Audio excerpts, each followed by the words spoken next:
you've got to have that perfect mix, kind of that potion of, I need to have my cardiovascular training in. I need to have some resistance training in, whether it's obviously stabilization, strength, or power. So can you kind of let us behind the scenes on how you start to undulate someone's program so they have a little bit of everything, like you were saying, as they start to go into these events? Yeah, I find that a lot of the clients that kind of come into this, for a good deal of them, they actually have kind of the strength piece of it, and what they don't have is the aerobic training aspect of it. They think of the Spartan race and they think about the obstacles and being successful with the obstacles, but what they forget is that there is that piece where you have to run from one obstacle to the next.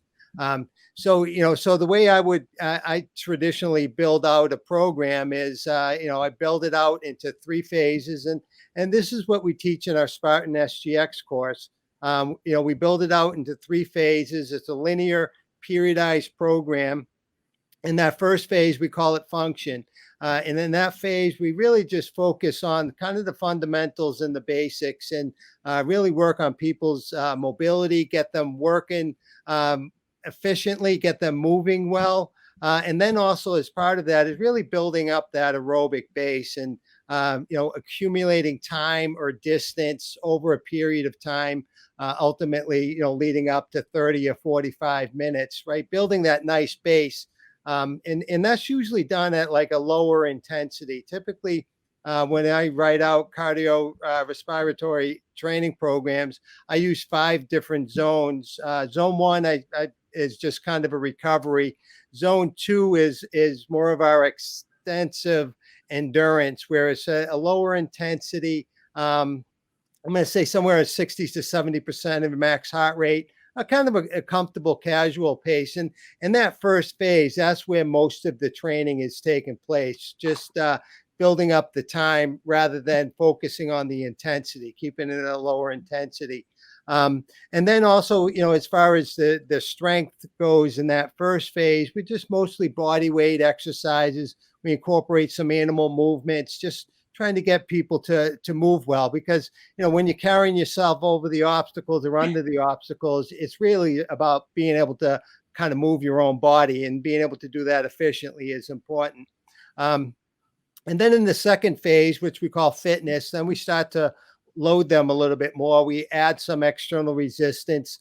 We continue with all the body weight exercises. Sometimes we'll add resistance. For example, with bear crawls, we might band those and add a little bit of resistance in that way. Use sandbags. Spartan involves like a lot of heavy carries. We do buckets, we do sandbag carries, we do Atlas stone carries, we have tire flips. So we have some of those heavy obstacles that are a little bit awkward too. So we also encourage the use of sandbags as part of the training too. And then as far as the cardiorespiratory training goes, we start to add a little bit of intensity, and we get into more tempo runs or threshold runs, where it gets a little bit closer to the client's kind of lactate threshold, so to speak, at that point where they start to breathe heavy, and kind of the lactic acid accumulates, and they feel the fatigue that way. And then in the final phase, we call that performance. And that's ultimately where we get into more of the sport specific stuff. We start training more with the obstacles, really practicing and gaining some skills. A lot of people ask, like, why don't you start with that stuff at day one? And the reason behind that is, on day one, if the client's literally off of the couch, they really don't have the mobility, the strength in the shoulders, or the, really functional movement in the shoulder girdles to be able to do some of those obstacles without a high risk of injury. So the idea is that we're prepping them so that now they're like functionally ready to be able to do those obstacles.